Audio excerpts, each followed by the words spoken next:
Where else can NLP help the back office? The things we talked about are sort of back office. I mean, they're not just back office. In broad generalities, the back office can benefit through like really good data analysis. That's the first thing.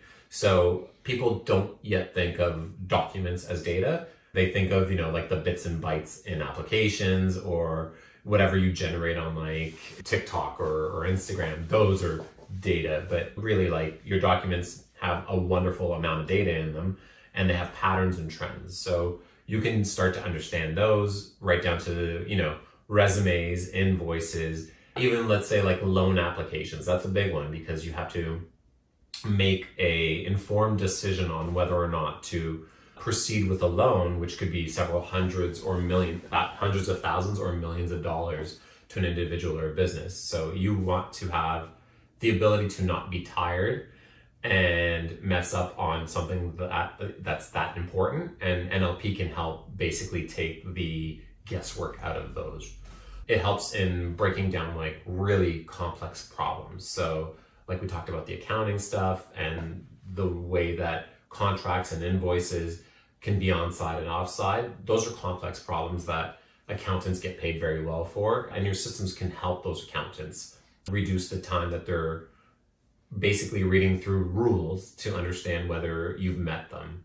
The one that we touched upon briefly that we didn't mention all that much today because we talk about often is the actual external part of your business. So the customer relations and customer value. You can do very good with NLP and especially with unsupervised conversational AI. So not like a traditional chatbot, but the chatbot that basically gobbles up everything that you want to give it in terms of content. It understands it, and then it understands the user through the conversation, and you don't have to give it very much of any rules or configuration. We also touched briefly on employee productivity. So you can imagine replacing certain tasks that they do, automating them away. And a lot of what NLP really does for employees and just generally is find the needle in the haystack.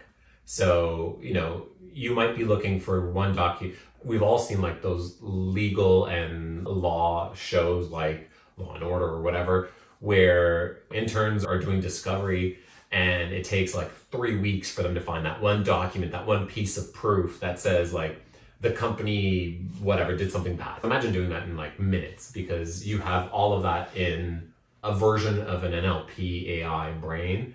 And you can sort of go, okay, well, where's the document that says that you dumped sludge into our river? And you could find that quickly, right? Mm-hmm. Again, anytime that you're looking at reducing time and reducing people in the loop, you're lowering expenses. So not only just lowering expenses with hard labor, but you're cutting down on mistakes. Generally, if you're in the contract and content world, invoice world, you're finding ways of possibly getting better discounts and not getting penalties. So you're aware of these things coming up. One thing that often gets brushed aside, but is actually quite important, is taking customer insight and converting that into useful information. So to help with your customer conversion, obviously. So many businesses, especially on a large scale, are doing things like surveys, whether it's in person or in focus groups. They're also usually have user-generated content somewhere, whether it's an app or social media or something, where they understand pain points and friction points. So now you can have NLP sort of understand all that, summarize it, and really point out what's being talked about most, because you and I may not say the same friction point the same way. You may talk about it in one way and I'll talk about it another way. But if NLP is not listening, but I guess analyzing what we said, it would come down to a similar topic and would likely be grouped or clustered together, thus giving us, oh, well, there's a lot of talk about sludge in this river, so we should look at that,